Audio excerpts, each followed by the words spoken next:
El primer objetivo de venir a este lugar es adorar el nombre del Señor. Y con la alabanza hacemos parte de esa adoración. Pero también parte de esa adoración hacemos por medio de el cumplimiento de sus mandamientos. Tanto la cena como la ofrenda son mandamientos del Señor y la comunión que tenemos con Dios también. Pero también parte de esa comunión, parte de esa adoración es la palabra que recibimos de Él. Así que esta mañana espero que esté dispuesto a recibir la palabra de Dios, por muy dura que sea. Claro, no le estoy anunciando que va a ser dura, pero a veces se torna un poco difícil entender el mensaje de Dios, porque nosotros queremos siempre que nos hablen acerca de las bendiciones, la misericordia, el amor, todas aquellas cosas buenas que Dios tiene. Y sí, efectivamente Dios las tiene, pero también hay cosas que nosotros debemos de corregir en nuestra vida y que debemos de tener siempre en mente. Usted ve el título, Influenciados. Y en la era actual, en el momento en el cual nosotros estamos viviendo, la palabra influencer es una de las palabras que todos conocemos a profundidad, digamos, ¿sí? Todos entendemos cuando nos dicen influencer. Y influencer es una persona que tiene una influencia sobre otra. Pero cuando nosotros somos influenciados, dice que ese es el poder que tiene una persona para determinar la forma de actuar de otra. Yo estoy casi seguro que si yo les pregunto esta mañana si sabe el nombre de un influencer, la mayoría de los que están aquí van a decir un nombre. La mayoría, digo, porque a algunos pues también se les hace difícil un poco la tecnología, ¿no? Pero el tema está en que todos nosotros tenemos la tecnología en nuestras manos, el mundo en nuestras manos, que hay tanta influencia en el mundo a nuestro alrededor que muchas veces nos está moldeando y está determinando nuestro actuar y nuestro vivir. Hay influencers que se enfocan en las cosas de vida, por ejemplo, motivación, salud, alimentación, qué sé yo, cosas como esas. Otros que se dedican a hablar acerca de historia, otros que se dedican a hablar acerca del deporte, otros de juegos, otros de un poco de cosas raras que uno no entiende qué hacer ahí, pero ahí están, ¿sí? Y sobre todo usted ve a los más pequeñines, a los pequeños, si usted ve los videos que ellos ven, usted no les entiende. Hay una imagen del influencer y hay otras imágenes de ahí de unos videos, un poco de cosas que ellos comentan y los niños emocionados viendo eso. Y mire, qué tan interesante es eso, porque nosotros dejamos que otros moldeen las mentes de nuestros hijos. Y también nosotros somos permisivos y dejamos que otros moldeen nuestras propias mentes. ¿Sí? Por ahí andan hablando muchos acerca del fin del mundo, acerca del Armagedón, acerca de un poco de cosas que hay ahí en el internet, que hay ahí en esos videos y los influencers. Y muchas veces eso nos afecta nuestra vida espiritual, nos afecta nuestra vida emocional. Entonces nos dejamos influenciar por otros. Somos influenciados por otros.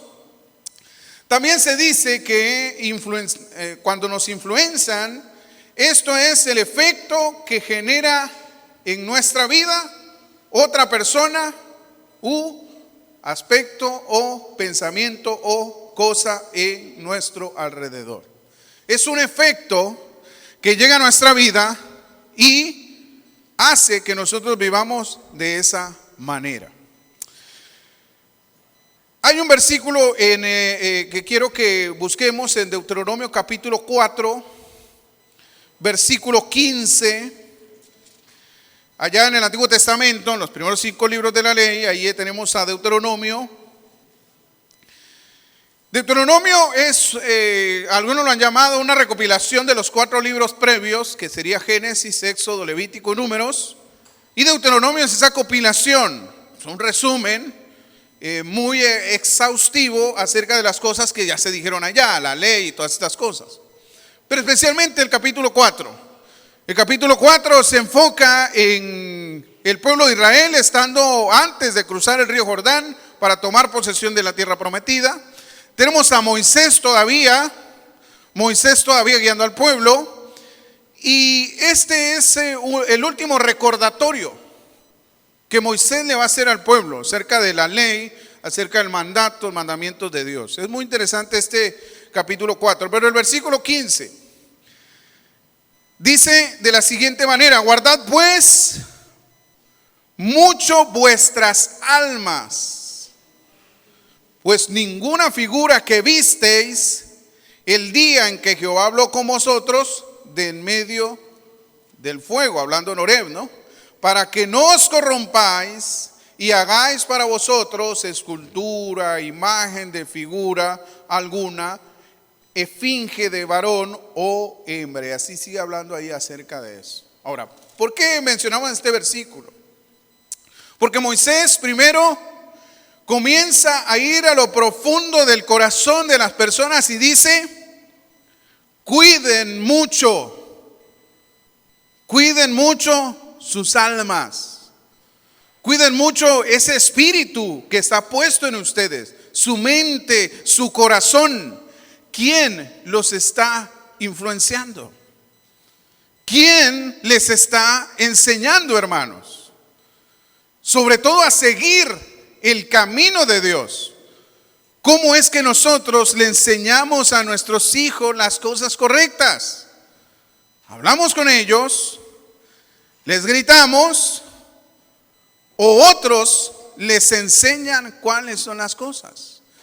El problema de la juventud actual es que los padres se han ausentado de los hijos y entonces los hijos han moldeado sus mentes basados en una sociedad tan corrompida en la cual nosotros vivimos actualmente, que a lo malo le llamamos bueno y a lo bueno le llamamos malo. Un ejemplo para ustedes es el siguiente: ¿para qué va a la iglesia? No vaya a perder su tiempo. Ahí le lavan el cerebro, le roban su plata. Eso es lo que dicen, ¿no? ¿Cierto? A muchos de nosotros nos han dicho eso, o tal vez nosotros decíamos eso antes de llegar a Cristo, ¿no? Entonces estamos siendo influenciados tan terriblemente, hermano, que nos estamos apartando del camino correcto de lo que Dios quiere. Ahora, quiero que analicemos 3 ejemplos el día de hoy. 3 ejemplos que creo yo que son importantes, son un poco fuertes, pero creo yo que son importantes para entender quién es el que nos está influenciando. Si es Dios o el adversario, el enemigo, al cual nosotros llamamos, ¿cómo se llama? ¿Cómo se llama? El diablo. Dice, uy, hermano, eso cuando menciona esa palabra da como miedo, ¿no? Pero es nuestro enemigo, ¿sí? Es el opositor, es mentiroso, traidor, engañador, y así se le ha llamado de muchas maneras. Y nosotros no conocemos a ese enemigo. Y no sabemos las herramientas que utiliza para alejarnos del camino de Dios. Y por eso es que estamos siendo influenciados de maneras negativas. Quiero por favor que me acompañe a Mateo, ahí en el Nuevo Testamento, en Mateo capítulo 16. Aquí va el primer ejemplo. Mateo 16.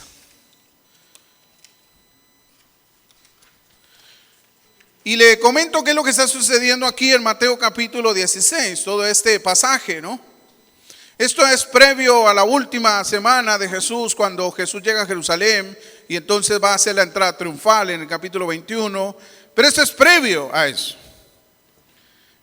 Ahí tenemos varios relatos en el capítulo 16, pero los más llamativos del capítulo 16 es el versículo 3. Bueno, de ahí en adelante, ¿no? Ahí hay dos eventos, partiendo del versículo 13. Jesús comienza con sus discípulos a preguntarle, bueno, ¿quién dice la gente que soy yo? Así dice, ¿no? ¿Quién soy? El versículo 15. Y luego dice, ¿quién dicen ustedes que soy yo? Y allí viene un hombre fuerte que dice, 16, respondiendo Simón Pedro dijo, ¿qué dice? A ver, todos al unísono, ¿qué dijo? Tú eres el Cristo. Muy bien. Qué valiente Pedro, ¿no? Ese Pedro sí es, pero valiente. Bienaventurado eres, le dijo Simón, hijo de Jonás, porque no te lo reveló carne ni sangre, sino mi Padre que está en los cielos. Pregunto yo, en esta primera parte, ¿quién influenció a Pedro? ¿O quién le enseñó? ¿O quién le habló? ¿Quién le dijo? ¿Quién? Dios. Se dejó influenciar por Dios. La pregunta es, ¿quién nos está influenciando a nosotros? ¿Dios? O vamos a ver la otra cara de la moneda. Sigue conmigo, versículos 21 en adelante.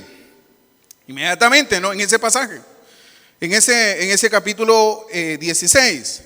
Después entonces Jesús comenzó a aclarar a sus discípulos que le era necesario ir a Jerusalén y padecer muchos de los ancianos y de los principales sacerdotes y los escribas, y ser muerto y resucitar al tercer día. Mire la actitud, versículo 22. Entonces Pedro, tomándole aparte, comenzó a reconvenirle. ¿Sí? Comenzó a llamarle la atención, diciendo, Señor, ten compasión de ti, en ninguna manera te va a pasar esto, o sea, no tienes que ir allá a morir, a sufrir en esa cruz. Versículo 23, pero él volviéndose le dijo, ¿qué le dijo? Antes, él se dejó influenciar por Dios, cuando le llamó el Cristo. Y ahora, él le dice, no vayas para allá, Jesús, no, ¿para qué vas a ir a morir allá? Vas a sufrir, no tienes que ir para allá.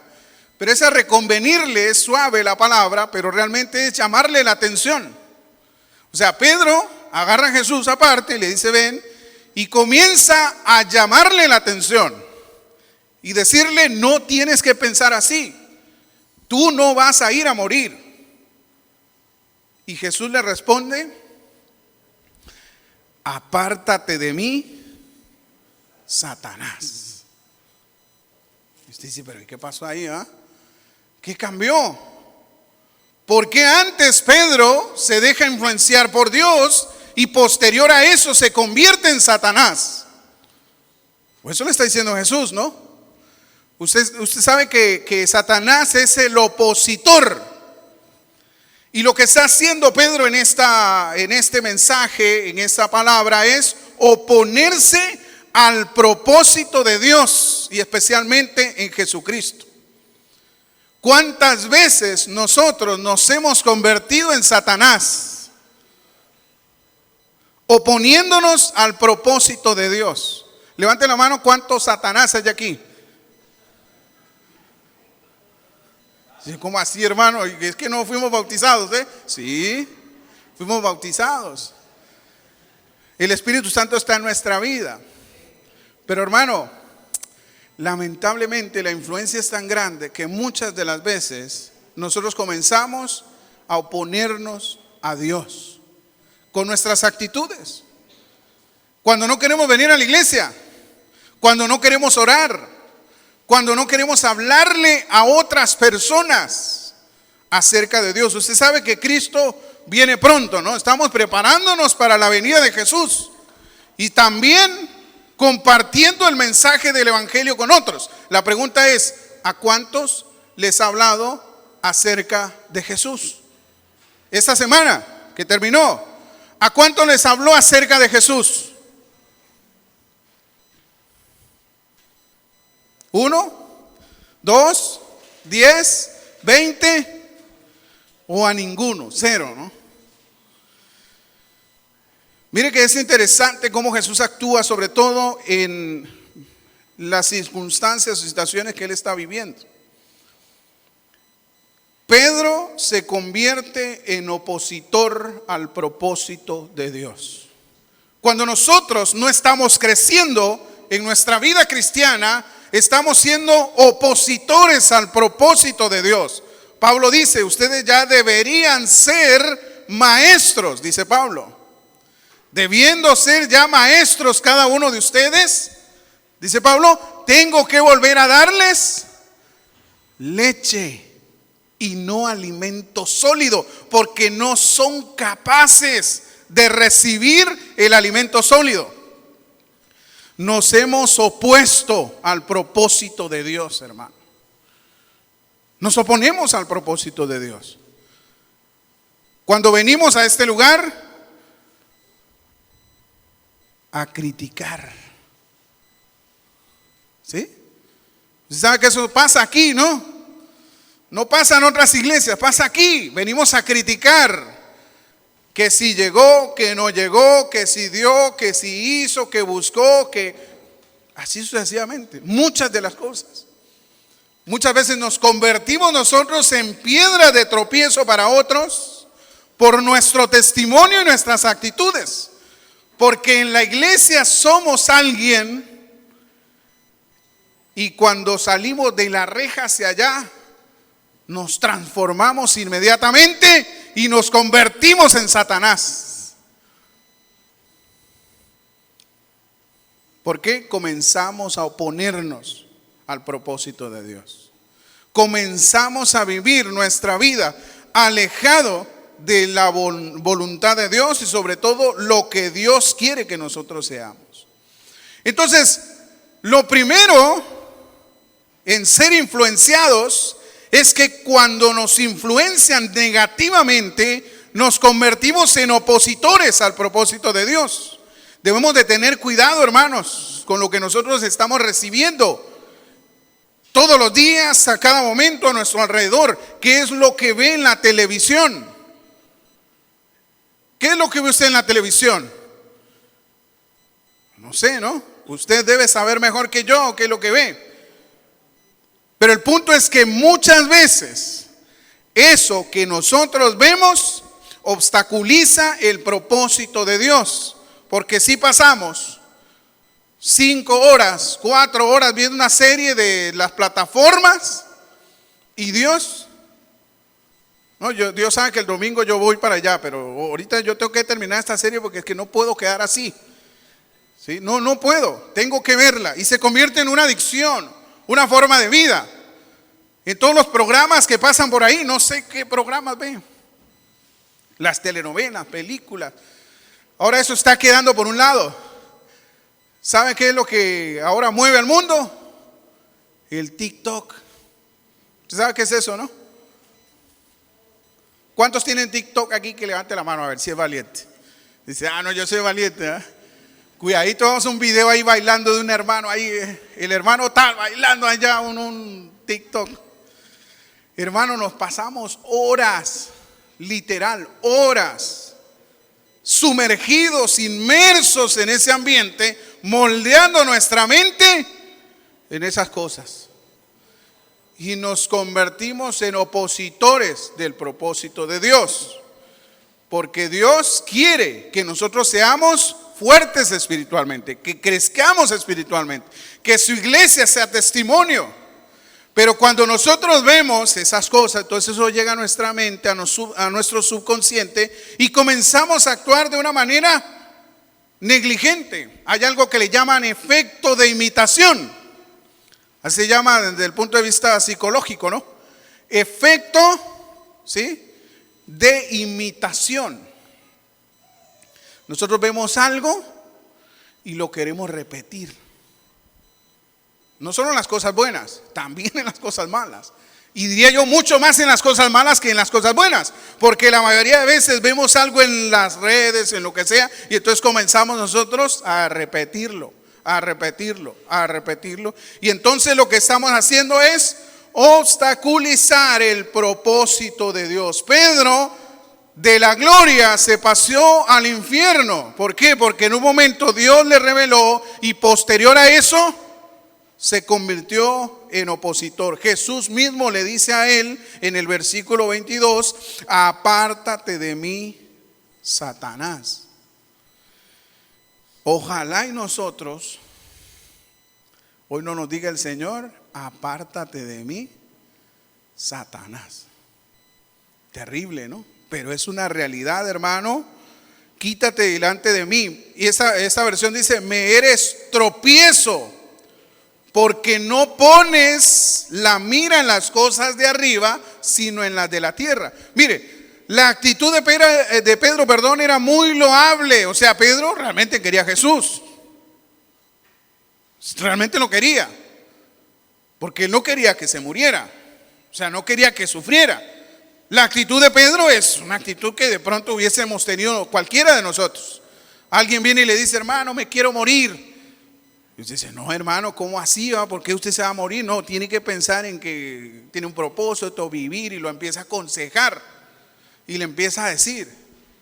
Ahora, ese es un caso totalmente distinto, pero hacia eso va. La actitud de Pedro es una actitud humana, natural. Cualquiera de nosotros hubiese dicho lo mismo.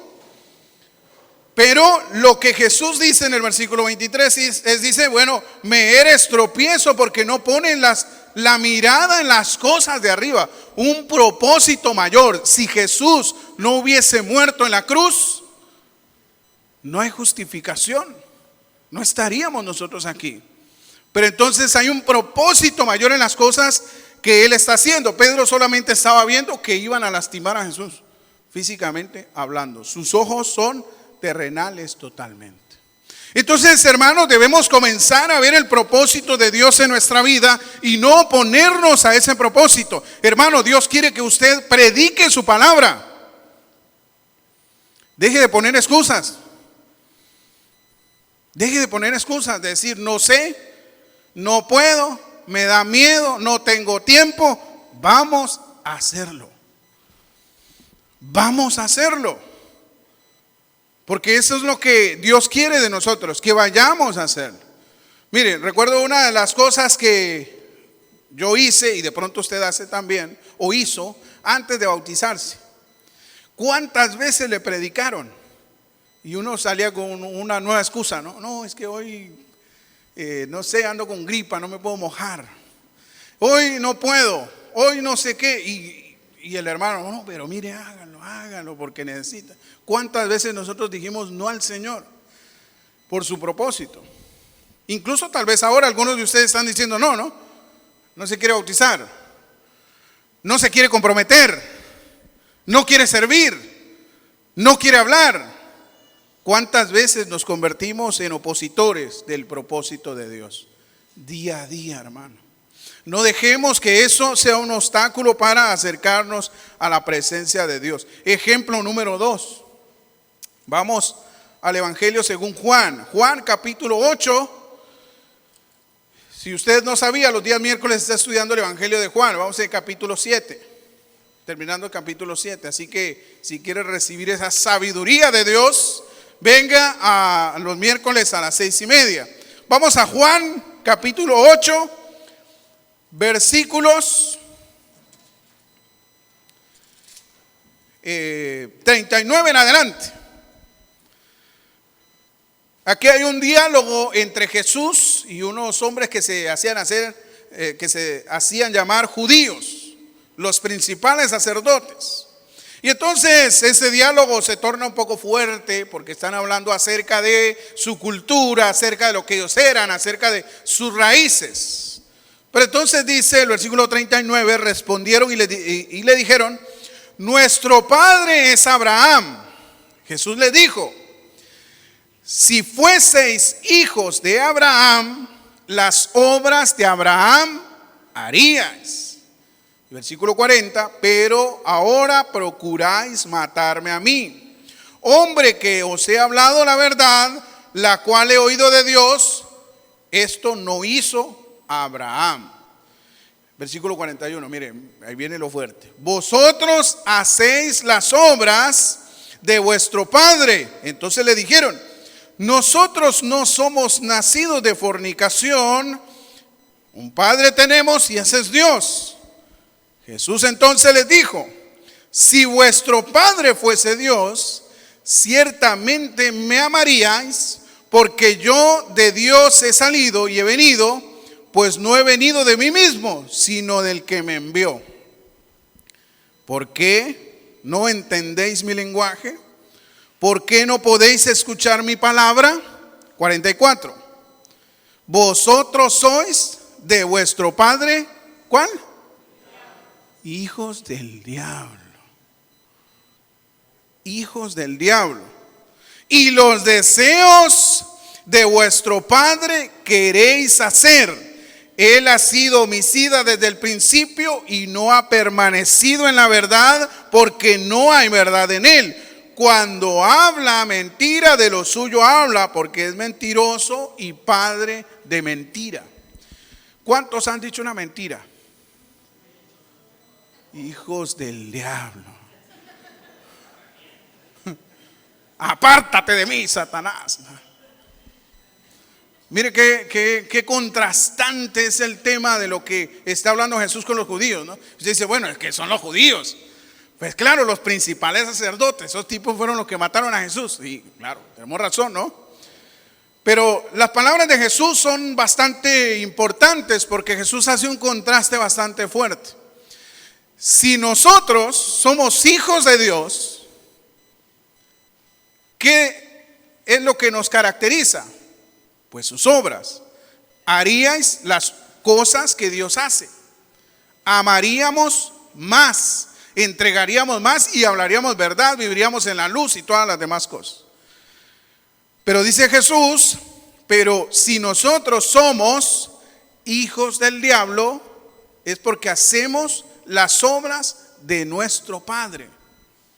Él ha sido homicida, él ha sido mentiroso, él hace las cosas malas, vive en la oscuridad y de todas estas cosas. Entonces la gran pregunta para nosotros es: ¿de quién somos hijos? ¿Somos hijos de Dios o somos hijos del diablo? Eso solamente se verifica con nuestro actuar, hermano.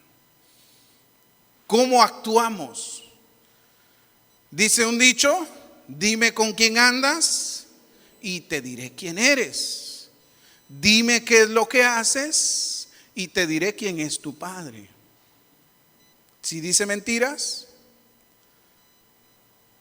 si siente odio hacia otra persona, si no quiere servir, no quiere entregar su vida, no quiere humillarse, siempre así al tío, no, a mí nadie me dice lo que voy a hacer, yo hago lo que quiera. ¿Quién es el que gobierna nuestra vida? ¿Quién es el que nos está influenciando, hermanos? ¿Quién es el que le habla todos los días? ¿Quién nos está llamando a nosotros a hacer la voluntad de Dios? Entonces, cuando Jesús habla con los principales sacerdotes, los está contrastando entre el olvido de su origen, de dónde vienen. Porque les está diciendo, ellos están diciendo, nosotros somos hijos de Abraham, pero no saben el significado de ser hijos de Abraham. Sobre todo porque Jesús les dice: si ustedes conocieran a Abraham y fueran sus hijos, entonces me conocieran a mí, pero no me conocen, me quieren matar, dice Jesús en el relato. Pero el punto principal es que nosotros hacemos lo que nuestros padres nos enseñan. Y eso es un buen ejemplo, un ejemplo claro para los padres el día de hoy, de que si su hijo miente, ¿de dónde lo aprendió? No, en la escuela lo aprendió, hermano, porque allá dicen mentiras. Y lo llega a buscar el pagadiario y le dice: dígale que no estoy. Y el niño sale y dice mi mamá que no está.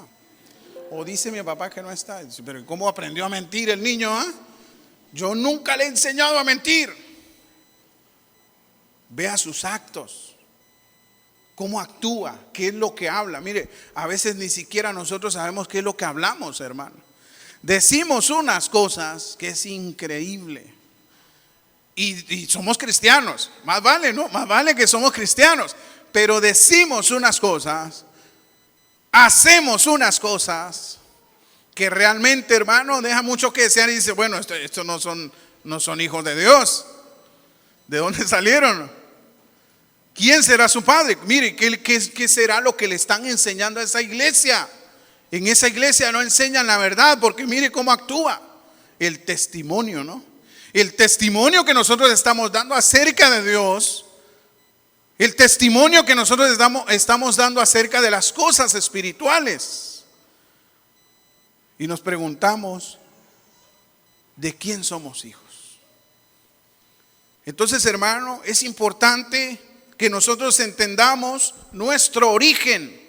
Venimos de Dios y vamos a Dios. El punto es que en esa transición de venir e ir, nosotros somos influenciados por el mal. Somos influenciados por el mundo. Somos influenciados por el pecado y nos apartamos del camino de Dios. ¿Qué es lo que está moldeando su corazón, hermano?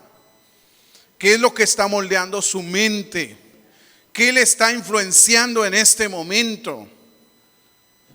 Se ha ido a unos lugares donde es como muy aburrido y dice, uy, no, yo me siento como esta silla, como que es muy incómoda esta silla, y empezamos a movernos en la silla y empezamos a llamar al predicador y empezamos, no, yo mejor me voy aquí son aburridos. Y nos vamos. Y uno se pregunta, bueno, Dios está aquí, es el invitado de honor, ¿no? Siempre está presente. Jesucristo, venimos a tener comunión con Él. ¿Y qué pasa mientras tenemos comunión con Jesús? Estamos en el celular y nos entra un mensajito leyendo la Biblia, ¿no? Y nos entra un mensajito y vemos el mensaje. ¿Y qué dijo el hermano? No, bueno, ya, ni modo, no me acuerdo. Y así comenzamos nosotros a actuar y a ser dejados en las cosas espirituales, y nos alejamos del verdadero propósito y se nos olvida nuestro origen. En el primer caso, somos opositores. En el segundo, olvidamos nuestra naturaleza, como los judíos olvidaron su origen, porque si no conocieran a Jesús. ¿Usted se imagina que Jesús viniera el día de hoy? O sea, físicamente hablando, ¿no? Jesús entra por esa puerta. El Señor Jesús, Jesucristo, ¿no? Entra por esa puerta. ¿Lo reconoceríamos? Pregunto yo, ¿será que lo reconoceríamos nosotros? Porque Jesús no es como lo pintan. Jamás. Ahí en esas figuras que aparecen, ¿no? Que las pinturas, así no es Jesús. ¿Lo reconoceríamos? Pregunta difícil para nosotros. Porque si Él es nuestro restaurador, está siempre con nosotros, entonces deberíamos reconocerlo en un momento determinado. La pregunta es, ¿hemos olvidado nuestra naturaleza? ¿Olvidamos nuestra naturaleza de cristianos cuando nos vamos de este lugar? Llega el día lunes en el trabajo, en la calle, en la buseta, caminando. ¿Olvidamos nuestra naturaleza como cristianos? Eso sucede en la calle, ¿no? Hermano, mire, en la calle, cuando uno sale de su casa, pasan tantas cosas. Tantas cosas. Por ejemplo, yo hoy venía manejando y entonces hay un pare, pasado de Unicentro hay un pare. Los que vienen por el canal tienen que parar y los que va del otro lado pues pasa, ¿no? Entonces venía un señor y él se iba a pasar. Y un taxista se pasó, casi chocaron, ¿no? Pero entonces el taxista pasó normal. Y el señor que tenía que hacer pare, le sacó a toda su generación seguro, se quedó alegando ahí, haciendo todo. Entonces uno dice, pero ¿cómo así, va? O sea, ¿de quién fue la culpa? Pues de él, pero él pelea con quien sea. Hay personas que andan así en la calle y a veces nosotros mismos somos así. Tuvimos un día terrible, nos levantamos con el pie izquierdo cuando venimos a la iglesia, ¿no? Nos peleamos con medio mundo, con el taxista y con toda la gente, y entonces llegamos aquí y gloria a Dios, levantó mis manos. ¿Cómo así? Se nos olvida, hermanos, se nos olvida la naturaleza que tenemos de cristianos, como a los judíos se les olvidó que eran hijos de Abraham porque no conocían a Jesús. Si realmente fueran hijos de Abraham, pues lo conocieran, pero se les olvidó. Asimismo nosotros, hermanos, se nos olvida nuestra naturaleza. Hermano, que no se le olvide quién es usted. Usted ha sido comprado con la sangre de Jesús. Usted es cristiano, ha sido redimido, ha sido justificado. Que no se le olvide eso. El día de mañana, cuando alguien venga y le venga a gritar, diga: yo tengo la sangre de Cristo. Y calladito, ¿no? No, pero ¿cómo así, hermano? No, tranquilo. ¿Sí? Porque a veces se nos olvida. Como que resucita al viejo hombre que ya murió. ¿Sí? Resucitamos al viejo hombre, esa vieja mujer, y entonces comenzamos a sacar la ira y se nos encienden los ojos así como llamas y empezamos a tirar palabras, piedras y todo lo que se nos cruce por ahí. Incluso saliendo de la iglesia. ¿Cuántas veces le ha pasado que se ha ido peleando de la iglesia, no? Llegó peleando y se fue peleando. Solo cuando estaba aquí sí, porque pues da pena pelear ahí enfrente de otros, ¿no? Pero cuando va para allá, sí, que apúrense, y por allá el esposo hasta allá adelante, la esposa por allá atrás, los niños por allá. Cualquier parecido con la realidad es pura coincidencia, no estamos juzgando a nadie, ¿no? Esa es la naturaleza del ser humano. Todos somos diferentes, tenemos diferentes personalidades, pero esa es la lucha que tenemos constantemente. El día domingo es un día en el cual venimos a deleitarnos. Saludamos a nuestros hermanos, nos amamos. No deberíamos venir nosotros estresados peleando con medio mundo. Al contrario, bendiciendo a medio mundo. Pero a veces maldecimos a medio mundo antes de llegar a este lugar para bendecir a Dios. Entonces, hermanos, debemos nosotros recordar nuestra naturaleza como cristianos. Para ir avanzando, número 3, ejemplo número 3. Vamos a buscar en Hechos, ahí adelantito, el siguiente libro, Hechos capítulo 5. Esta gente se le metió el diablo, ¿no? Estos 3 ejemplos. Hechos 5, aquí tenemos otro caso, el versículo 1 en adelante. Pero cierto hombre llamado Ananías, con su mujer Zafira, vendió una heredad y sustrajo del precio, sabiéndole también su mujer, y trayendo solo una parte, lo puso a los pies de los apóstoles. Fíjense bien, dice Pedro, el mismo que se le metió Satanás, ¿no? Bueno, aquí dice Pedro: Ananías, ¿por qué llenó Satanás tu corazón para que mintieses al Espíritu Santo y sustrajeses del precio de la heredad? ¿Por qué llenó Satanás tu corazón para que mintieses al Espíritu Santo? Esto es muy extremo, ¿no? Dice, uy, pero es que ese Ananías sí está, pero increíblemente pasado, ¿no? ¿Por qué? Porque mintió al Espíritu Santo.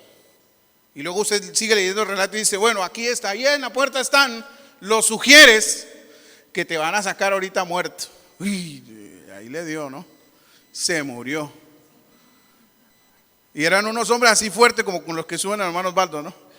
Pues tenía que aguantar a Ananías. Entonces ahí están los sugieres que van a sacarte ahorita muerto.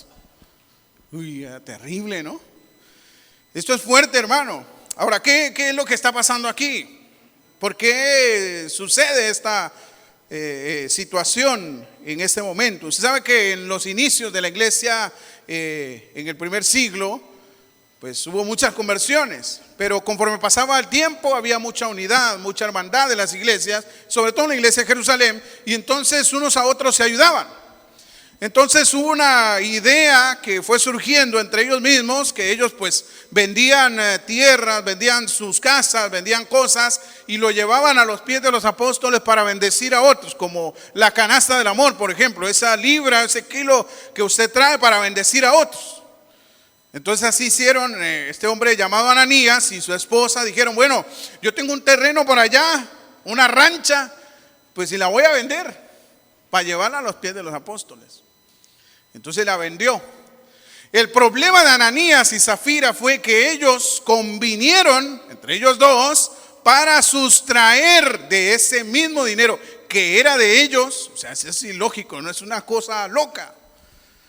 Ese dinero era de ellos, pero ellos decidieron decir, bueno, el dinero no, el terreno nos costó 10 millones, o nos dieron 10 millones, pero nosotros vamos a decir que nos dieron solo 5. ¿Estamos de acuerdo, Ananías y Zafira? Sí, bueno, ok, vamos entonces. Fue Ananías y le dijo a Pedro, Pedro, yo vendí un terreno y lo vendía pues 5 millones, aquí están. ¿Cómo así? La pregunta es cómo se enteró Pedro. Le vinieron con el chisme a Pedro de que ellos habían vendido 10 millones, ¿no? Y entonces dice, ¿por qué llenó Satanás tu corazón para que mintieses al Espíritu Santo? La acción que ellos ejercen en ese momento es de apariencia. O sea, ellos querían aparentar ante las otras familias que ellos sí habían dado toda la plata que habían ganado. O sea, ellos querían aparentar y decir, bueno, nosotros dimos los 5 millones que costó el terreno. Esa era la actitud. La acción de mentir al Espíritu Santo es para que los demás digan que yo sí doy y que yo lo di todo, para vanagloriarse sobre los demás y decir, bueno, aquí yo sí soy el único que doy. Usted dio medio terreno, yo lo di todo. Pero por debajo de la mesa ellos sacaron una parte y mintieron. Digamos, pero ¿quién hace eso, hermano? ¿Quién en su sano juicio hace una cosa así? Nosotros leemos a este caso, a Ananías y Zafira, decimos, esos tipos están locos, ¿cómo van a hacer eso? Pero ¿sabe qué, hermano? Nosotros también lo hacemos. Nosotros también lo hacemos. ¿Cómo lo hacemos nosotros? Cuando queremos vivir solamente de apariencias. La familia perfecta, pues, vamos todos a la iglesia, pero cuando llegan a su casa, se quieren matar todos. El esposo le dice a la esposa, le grita, habla mal de ella. No, que usted no sabe hacer nada, que usted esto, que usted lo otro. ¿Sí? La esposa, sí, que usted no trabaja, usted siempre está ahí. Los hijos, no, que ustedes no hacen nada, son unos perezos, no lavan nada. Bueno, queremos vivir de apariencias. Y cuando vamos a la iglesia, todos junticos ahí. Y no digo que esté mal, ¿no? Está bien porque somos familia, debemos estar adorando al Señor en familia. Pero hermano, dejemos de vivir en apariencias. Comencemos a corregir nuestra vida de la manera correcta delante de Dios. ¿Por qué pretendemos nosotros venir a mostrarnos aquí lo que no somos? Si en su casa es, usted le pega a su esposa, pues deje de pegarle mejor. Cambie su vida. Si usted bebe, si usted dice malas palabras, tiene malos pensamientos, comencemos a cambiar en lugar de venir a aparentar cosas que nosotros no somos, cosas que nosotros no estamos haciendo. Eso es lo que sucede con Ananías y Zafira. Ellos quisieron llegar a aparentar simple y sencillamente para que los demás dijeran, uy, sí, estos sí son buenos cristianos, ¿no? Estos sí dan a la iglesia, nos ayudan. Mire, dio 5 millones son 5 millones, ¿no? Dio todo su terreno, pero es que no sabían que por debajo de la mesa ellos habían acordado algo distinto. Y esa es la mentira al Espíritu Santo. ¿Cuántas veces nosotros hemos mentido al Espíritu Santo? Nunca, hermano, nunca. Claro que sí. ¿Sabe por qué? Porque aquí al frente, cuando nos convertimos, hicimos una promesa delante de Dios, ¿cierto? De vivir en santidad. Usted promete serle fiel al Señor todos los días de su vida hasta que Él venga. ¿Qué dijo? Lo prometo. Amén, dijo. 2 semanas después se echó una cerveza por allá, ¿no? Por allá estaba Hielos Cúcuta ahí comprando hielo. Ahí venden hielo, ¿no? Entonces comenzamos nosotros a vivir una vida que no es delante de Dios. ¿Cómo es posible?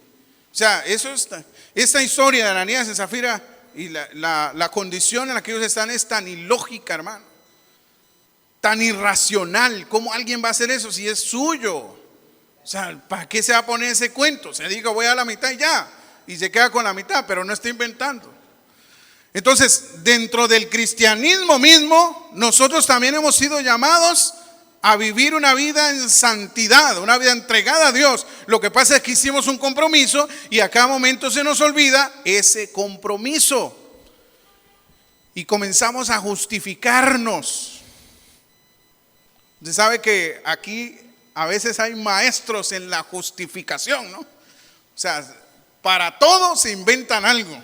Así éramos cuando no llevábamos la tarea al colegio, ¿no?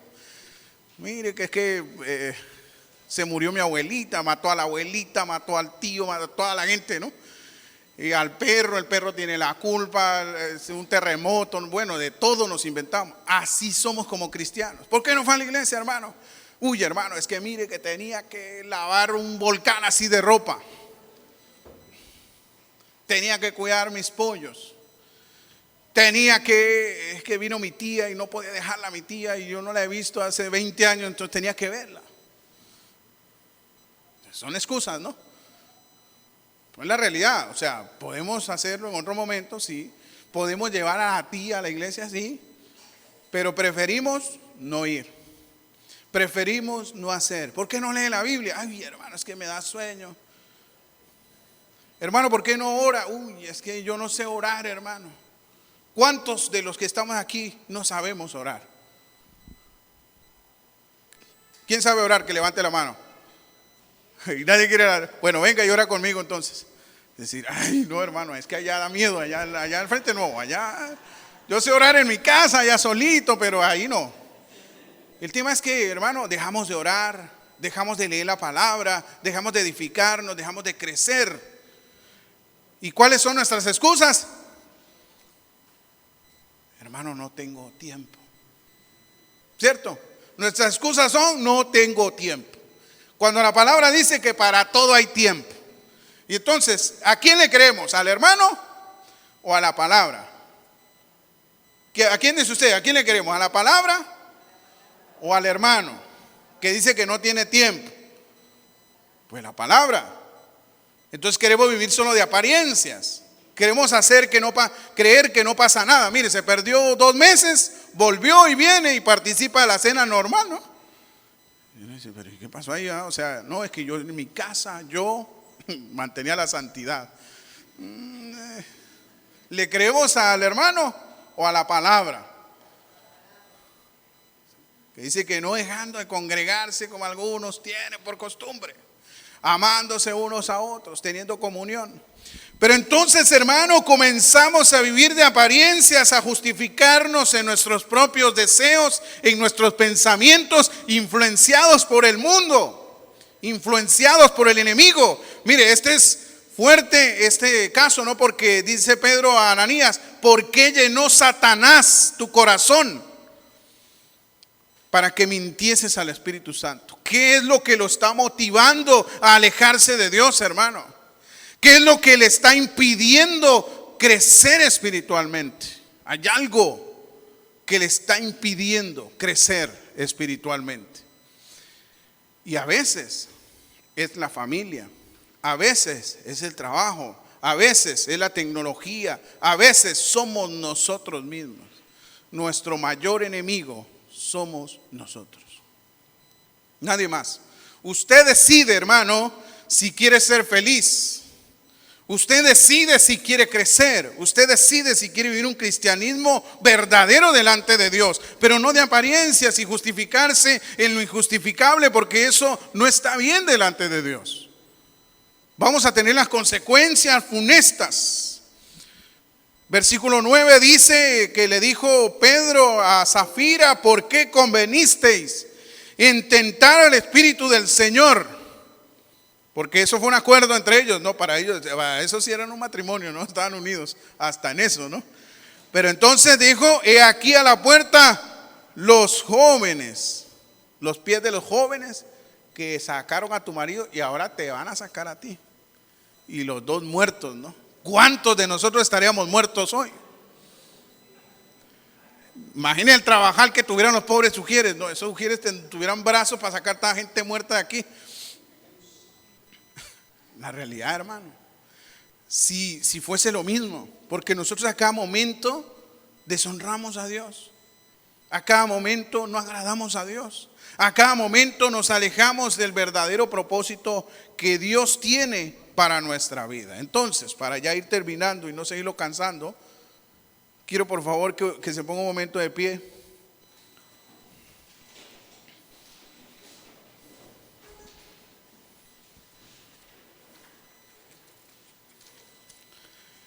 Repitiendo, influencia, hermano, es el poder de una persona para determinar la forma de actuar de otra.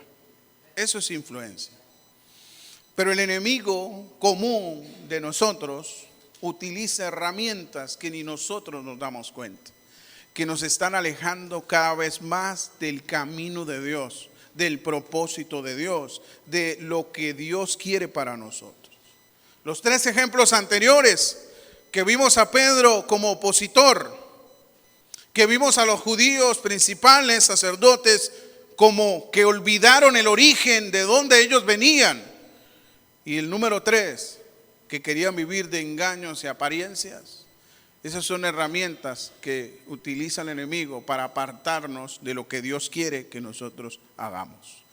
Sí, hermanos, si nosotros queremos vivir conforme al propósito de Dios, esperando la segunda venida de Jesucristo, predicando de su venida, compartiendo el mensaje con otros, es necesario de que seamos conscientes de lo que estamos haciendo e impedir que las influencias externas moldeen nuestra vida, nuestro corazón, nuestra mente. La palabra del Señor dice: ama al Señor con todo tu corazón, con todas tus fuerzas, con toda tu alma, con toda tu mente, y ama a tu prójimo como a ti mismo. Dios nos pide que entreguemos todo de nosotros y que impidamos que el enemigo venga y se apodere de nuestro corazón, de nuestra mente, de nuestra vida, de nuestro propósito. Dios quiere que seamos hijos obedientes. Dios nos ama, pero nos pide diligencia. Dios nos pide diligencia en las cosas espirituales. Hebreos dice que debemos nosotros poner más atención a las cosas que hemos visto y a las cosas que hemos oído. Hebreos capítulo 12. Estemos preparados, hermanos, con las herramientas espirituales para enfrentar el mundo difícil en el cual vivimos. Mañana tenemos la siguiente batalla. Todos los días de nuestra vida tenemos una batalla que enfrentar. El problema es que no estamos preparados.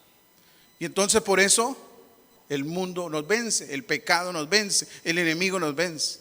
Pero hoy es tiempo, hermano, de que nosotros comencemos a vencer al mundo, el pecado, a Satanás. Y eso se logra solamente con Dios en nuestra vida. Dejemos de vivir de la manera en que vivimos y comencemos a vivir de la manera en que Dios quiere que vivamos. Vamos a orar. Padre Celestial, en el nombre de Jesús, gracias te damos, Señor, esta mañana por tu presencia en este lugar. Gracias te damos, Señor, porque tu misericordia ha sido grande con cada uno de nosotros, que esa misericordia nos alcanzó. Gracias por Jesucristo, porque Él nos ha dado la salvación que necesitábamos cada uno de nosotros. Gracias, Señor, porque nos das cada una de las herramientas necesarias para poder vencer cada situación difícil, cada tentación, cada pecado, cada cosa que llega a nuestra vida, la podemos vencer en tu nombre, Padre Celestial. Gracias, Señor, porque sabemos que necesitamos cambiar. Por medio de esta palabra, tú nos has enseñado que necesitamos ser diligentes, Señor. Que necesitamos ser conscientes y que debemos entregarnos 100% a ti para vivir una vida cristiana como a ti te agrada, Padre. Pedimos esta mañana que por favor fortalezcas nuestro espíritu, que fortalezcas nuestra vida, que fortalezcas, Señor, nuestra mente y nuestro corazón para poder vencer cada día los obstáculos que llegan a nuestro alrededor. No permitas, Padre, que el enemigo gane camino en nuestra vida. No permitas, Señor, que otros moldeen nuestra mente y nuestro corazón. Padre, queremos llenarnos de ti. Queremos ser fortalecidos por ti, Señor. Ayúdanos a ser diligentes. Bendice a tu iglesia, Padre, esta mañana. Ayúdanos, Señor, a prepararnos para enfrentar el día de mañana, Señor, una batalla grande, Padre. Pero sabemos que vamos a salir victoriosos porque Jesucristo está en nuestra vida. Gracias, Dios, por tu presencia. Gracias por estar con nosotros siempre. Te pedimos que te quedes en nuestra vida. En el nombre de Jesús. Amén. Pueden sentarse, hermanos. Dios les bendiga.